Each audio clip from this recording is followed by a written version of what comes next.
Lance Batchelor, being a broadcaster on a local radio station and a professional bodybuilder, was convinced that size and strength would determine the outcome of a fight of this kind, and that skill had little or nothing to do with it. Believing this, he allowed himself to be prodded by his friends into publicly announcing a challenge to Pedro on the airwaves. Pedro, sight unseen and without hesitation, accepted. Being a professional referee, I explained to Pedro and Lance that this is a no-rules fight. However, there would be no eye gouging or biting, and that I would stop the fight if I felt either opponent was in danger of permanent injury.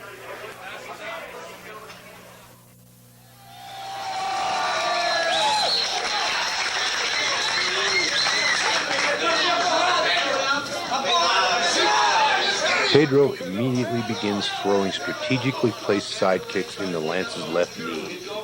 These kicks are designed to distract Lance from guarding his upper body and head, leaving a huge opening for attack.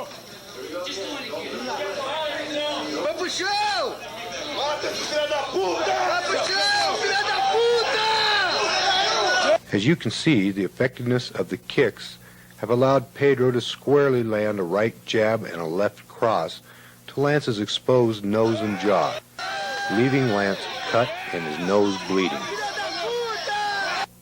Here, a left hook opens up a cut under Lance's right eye. Another shot of the same. It's obvious the bodybuilder is not prepared to defend himself against such a skillful attack. In a display of frustration, Lance charges Pedro, tackling him and taking the fight to the ground, which is where the jiu-jitsu man is most at home.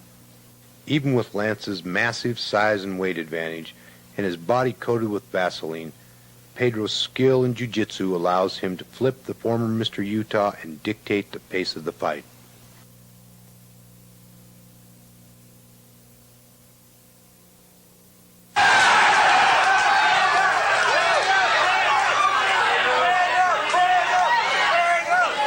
Desperately trying to separate himself from Pedro's grasp, Lance's futile blows have no effect against Pedro's maneuvers. Pedro's jiu-jitsu tactics include various flips and other effective foot techniques that are designed to make his adversary expend energy and wear himself down.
And again, the rolling is caused by the unbalancing efforts of the jiu-jitsu man, demonstrating his effortless ability to keep control.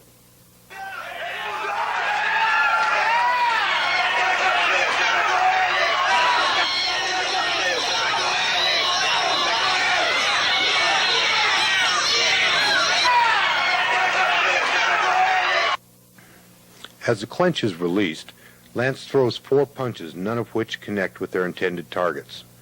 These are answered back by 2 solid connecting blows from Pedro. Lance's reaction is to extend his arm, trying to block any further onslaught.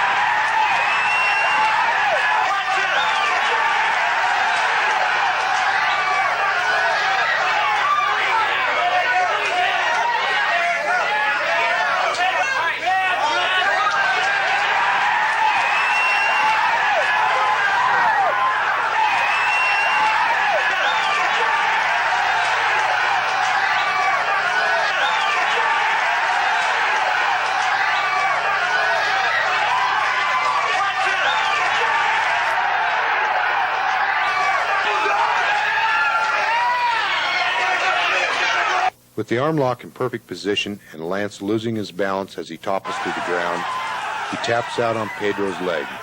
Pedro shows great mercy by releasing Lance's arm just before it reaches its breaking point. At this point, I choose to stop the fight so that no further injury will be suffered by Lance.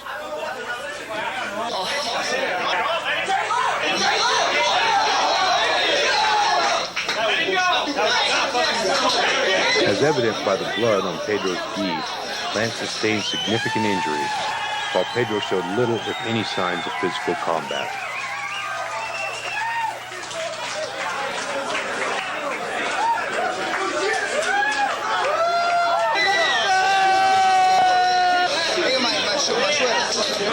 So did size and strength prevail over the skill of jiu-jitsu? You be the judge.